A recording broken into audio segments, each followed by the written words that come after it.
particular audience and advertise whatever it is, beer,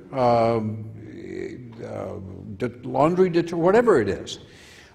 They would pay that price if the price was right, and then they would have made their own judgment about whether they're going to make money off the increased product sales from running that advertising. So I don't think that the only way that relates to the content being free is that that's a way of paying for the free content.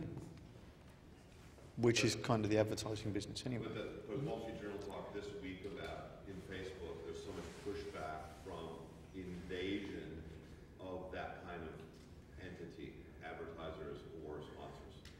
Well, there's not much good consumer research data on consumer reaction to highly targeted ads, but what I've seen suggests that people actually welcome it and are not terribly opposed to it. The kind of thing you get on Amazon and on iTunes, where Amazon says, you recently bought this, you might be interested in that. I find that quite useful, actually.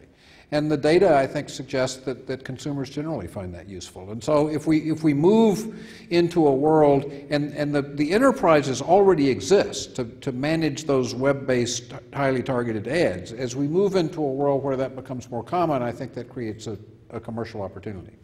By the way, if the Amazon recommendations actually also capture a sense of serendipity, you have a total win. I mean, they don't at the moment, but I mean, there's a chance now to bring in some behavioral economics to look at serendipity as a factor, and then it's.